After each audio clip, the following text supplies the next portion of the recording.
1, 2, 3, 4.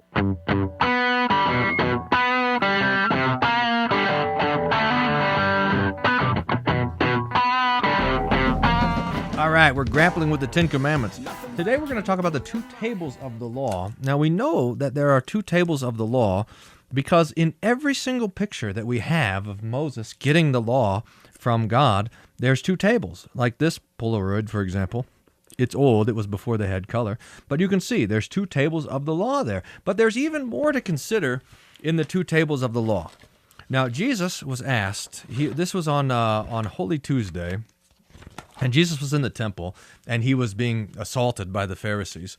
And there was a lawyer who came to ask him a question. And he said to Jesus, "What's the greatest commandment?" And Jesus answered him. And it's really beautiful and, in fact, wonderful to consider this answer of Jesus. So we want to take a look at the words. We have it here from Mark chapter 12, verses 28 to 31. And one of the scribes came up and heard them disputing with one another. And seeing that he, now that he there is Jesus, seeing that he answered them well, and asked him, "Which commandment is the most important of all? Which commandment is the first?" And Jesus answered. And here's Jesus' answer to this question, which was a trick question for the Pharisees. They could never sort it out. But Jesus has no trouble answering these things, and he says this, "The most important is, Hear, O Israel, the Lord our God, the Lord is one. And you shall love the Lord your God with all your heart, and with all your soul, and with all your mind, and with all your strength." And then Jesus goes on and says this. The second is this: "You shall love your neighbor as yourself. There is no other commandment greater than these." Now, Jesus, the surprising thing is when he's quoting this, when he's talking about these commandments, he doesn't actually quote from the Ten Commandments, but rather he quotes from first Deuteronomy 6, verse 4 and following, the great Shema, "Hear, O Israel," and then this, the most often Old Testament verse quoted in the New, from Leviticus 19, verse 18. But Jesus is in this answer is taking the law and he's summarizing it. So if you could imagine it, the first three commandments, which have to do with having no other gods, remembering or using the Lord's name rightly, and remembering the Sabbath day, that all of those have to do with God and how it is with us and God. And it's especially summarized that we love God. So that is what we call the first table of the law. And then the second table of the law is what Jesus deals with in the second commandment here, that is commandments 4 through 10, which have to do with our neighbor. And Jesus says the same thing is true, that we love our neighbor. So that the law can be reduced down to these two commandments. We love God and we love our neighbor. Now, one of the things to note before we move on to the next text is that this love is always demanding everything.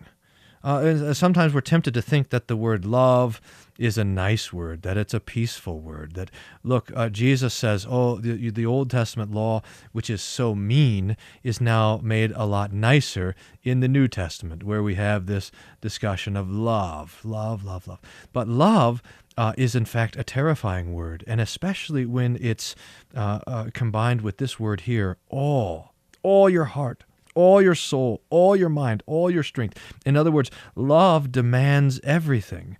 Love ends up in death. There's no greater love than this, says Jesus, than that we lay down our life for a friend, because love is giving of self until there is nothing left to give. So there's no way that we could possibly think that when we go to bed at night and we have our little checklist there, here's my checklist for the day, take out the trash, okay, check.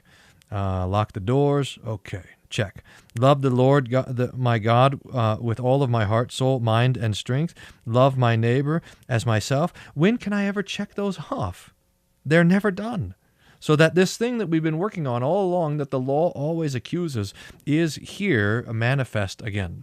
Now, we can take this summary of the law, the two tables of the law, and in fact reduce it down even more. And again, it's this word love. so that love is a summary of the whole law.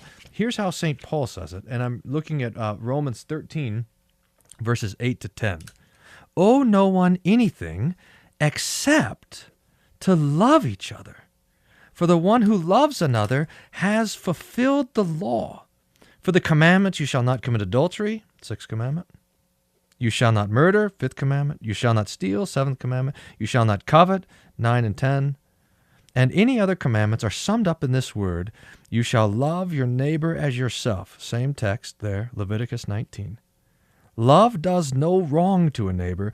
Therefore, love is the fulfilling of the law. See it? So that if you took the 10 Commandments and you put them in a dehydrator, you would come up with 2 prunes. That's love God and love your neighbor. And if you kept them in there for too long, you would have one word, love. So this is very important, that this word love is in fact the chief word that puts us to death and exposes the old Adam. Now, there's a couple of things to say here, because we have a lot of people arguing the ethic of love these days, and the way that they're doing it is that they're taking this, what we call a summary, and they are turning it into an abstraction. In other words, what's important is not you shall not commit adultery, but rather you should love your neighbor. What's important is you shall not steal, but rather you should love your neighbor. And especially when it comes to the 6th commandment in here, that it's almost as if there is no 6th commandment at all. There's rather the command to love, and love is brought back against the commandments to destroy the commandments rather than seeing them as a fulfillment of the commandments. Now, that's a dangerous thing when love becomes an abstraction. So we have to ask this question: what does my love look like? What does my love for God look like? Well, it looks like having no idols, it looks like praying, and it looks like going to church and hearing His Word. And if I'm saying that I love God, but I'm not praying and I'm not listening to His Word and believing His truth, then I'm not really loving Him. The same thing. What does it look like to love my neighbor? Well, if my neighbor is my parents, it looks like I honor them and I obey them. If my neighbor is my neighbor who has needs, I care for them. If my neighbor is my wife, now I'm faithful to her and I live a life of chastity and forsaking all others, cling to her as long as I live. There's no sort of thing with, well, I love this guy, so I'm going to go and commit sexual immorality with him. That's using love against the commandments rather than seeing love as a fulfillment of the commandments.